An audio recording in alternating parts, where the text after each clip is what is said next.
Welcome to my channel, my subscribers, thank you. This video sponsored by SBO Digital Marketing. Join SBO Digital Marketing work from home opportunity, mobile based part-time job, perfect for student, homemakers and job seekers. Use your free time to earn, no fixed hours, work at yours. Just share and publish content, simple task, no selling, no referral. Have a Facebook, Instagram, YouTube channel, you are already eligible. Earn daily income with the instant payment. Start from day one. Send your name and qualification. 9994104160. Tamil Nadu based company SBO Digital Marketing. Skip பண்ணாதீங்க. பெரிய தப்பு. தினம் 300 ரூபாய் சம்பாதிக்க அரிய வாய்ப்பு. Instagram, Facebook பயன்படுத்த தெரிந்தால் போதும். Content post and content publishing மூலமா தினம் 300 ரூபாய் சம்பாதிக்கலாம். இந்த வேலை செய்ய 5 நிமிடம் போதும். Work training support, group communication support, all language customer live chat support, முக்கியமா சொந்தமா ஒரு பிசினஸ் ஸ்டார்ட் பண்ற அளவுக்கு உங்களால கற்றுக்கொள்ளவும் முடியும், சம்பாதிக்கவும் முடியும். இந்த வேலை வாய்ப்பு வழங்குவது 5 வருடத்திற்கு மேல ரன் ஆகிட்டு இருக்க நம்ம தமிழ்நாட்டு company school of business organisation private limited. மேலும் விவரங்களுக்கு டிஸ்கிரிப்ஷன்ல கொடுத்திருக்க நம்பருக்கு வாட்ஸ்அப் பண்ணுங்க. மை சேனலை லைக் பண்ணுங்கள், சப்ஸ்கிரைப் பண்ணுங்கள், பெல்லைக்கான தட்டி விடுங்க. யூடியூப் சம்பிரதாயம். சென்னை நாவலூர் திருநாவலீஸ்வரர் பற்றி இன்று பார்க்கலாம். நாவலூர் திருநாவலீஸ்வரர் கோவில் சென்னை அருகே நாவலூர் பகுதியில் அமைந்துள்ளது ஒரு சிவன் கோவில் ஆகும். இந்த கோவில் காஞ்சி பரமாச்சார் ஆலோசனையின்படி அங்கு புதைந்திருந்த பழமையான சிவலிங்கத்தை கொண்டு கட்டப்பட்டது. மூலவர் திருநாவலீஸ்வரர், அம்பிகை அகிலாண்டேஸ்வரி ஆவார். இங்குள்ள சிலைகள் சுமார் 1000 ஆண்டுகளுக்கு பழமையானது. மூலவர் திருநாவலீஸ்வரர், அம்மன் அகிலாண்டேஸ்வரி. இடம் நாவலூர், சென்னை, தமிழ்நாடு. சிறப்புகள்: காஞ்சி பரமாராய்ச்சியின் வழிகாட்டுதலின்படி புதைந்திருந்த சிவலிங்கத்தை கண்டெடுத்து கோயில் கட்டப்பட்டது. கோயில் சிலைகள் சுமார் 1000 ஆண்டுகள் பழமையானவை. இறைவனின் சமஸ்கிருத பெயர் ஸ்ரீ ஜம்புகேஸ்வரர்.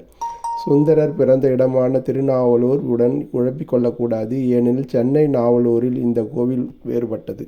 காஞ்சிபுரம் மாவட்டம் கேளம்பாக்கம் அடுத்த நாவலூரில் சுமார் 750 ஆண்டுகளுக்கு முன் குறுநில மன்னரால் கட்டப்பட்ட சிவனுக்குரிய தலமாக இந்த அகிலாண்டேஸ்வரி அம்பிகை சமேத திருநாவலீஸ்வரர் கோவில் வழங்குகிறது. இந்த கோயிலின் தாயாராக அருள்மிகு அகிலாண்டேஸ்வரி அம்பிகை தெற்கு முகம் நோக்கி பக்தர்களுக்கு காட்சியளிக்கின்றார். இந்த கோவிலை சுற்றிலும் மகா கணபதி, லட்சுமி நாராயணன், வள்ளி தேவசேனா சமேத சுப்பிரமணிய, ஹரிகரபுத்திரன் என்று சொல்லக்கூடிய தர்மசாஸ்தா, ஐயப்பன், கன்னிமூலை கணபதி, மஞ்சள் மாதா, அரசடி விநாயகர் அனைவரும் தனித்தனி சன்னதியில் அமர்ந்திருப்பது இக்கோயில்களின் தனிச்சிறப்பு.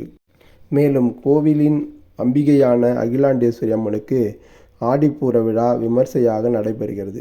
ஆடி மாதம் வரும் அஸ்வினி நட்சத்திரம் வரை 11 நாட்கள் விரதமிருந்து அம்மனுக்கு வளையல் காப்பு சாத்தி நிவேதனம் செய்யப்பட்டு அம்மன் மடியில் இருக்கும் பச்சை பயிரை உண்டால் குழந்தை பாக்கியம் உண்டாகும் என்பது பக்தர்களின் நம்பிக்கையாக உள்ளது.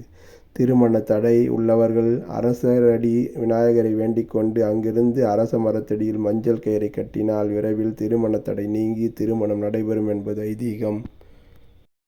காஞ்சிபுரம் மாவட்டம் கேளம்பாக்கம் அடுத்த நாவலூரில் சுமார் 750 ஆண்டுகளுக்கு முன் குறுநில மன்னர்களால் கட்டப்பட்ட சிவனுக்குரிய தலமாக இந்த அகிலாண்டேஸ்வரி அம்மன் சமேத திருநாகலேஸ்வரர் கோவில் வழங்கியுள்ளது. இந்த கோவில் தாயாராக அருள்மிகு அகிலாண்டேஸ்வரி அம்மன் தெற்கு நோக்கி பக்தர்களுக்கு காட்சியளிக்கிறார். இந்த கோவிலை சுற்றிலும் மகா கணபதி, லட்சுமி நாராயணன், வள்ளி தேவசேனா சமேத சுப்பிரமணியர், ஹரிகரபுத்திரன் என்று சொல்லக்கூடிய தர்மசாஸ்தா, ஐயப்பன், கன்னிமூல கணபதி, மஞ்சள் மாதா, அரசடி மாவிநாயகர் அனைவரும் தனித்தனி சன்னதியில் அமர்ந்திருப்பது இந்த கோவிலின் தனிச்சிறப்பு. மேலும் கோவிலின் அம்பிகையான அகிலாண்டேஸ்வரி அம்மனுக்கு ஆடிப்பூர விழா விமர்சையாக நடைபெறுகிறது. ஆடி மாதம் வரும் அஸ்வினி நட்சத்திரம் வரை 11 நாட்கள் விரதமிருந்து அம்மனுக்கு வளையல் காப்பு சாத்தி நிவேதனம் செய்யப்பட்டு அம்மன் மடியில் இருக்கும் பச்சை பயிரை உண்டால் குழந்தை பாக்கியம் உண்டாகும் என்பது பக்தர்களின் நம்பிக்கையாக உள்ளது. சுந்தரமூர்த்தி நாயனார் திருமுனைப்பாடி நாட்டிலுள்ள திருநாவலூர் என்ற ஊரில் சடையனாரார் இசைஞானியான தம்பதியினருக்கு மகனாக பிறந்தார். ஆதிசைவர் குலத்தை சேர்ந்த நாம் அடுத்த வீடியோவில் சந்திப்போம்.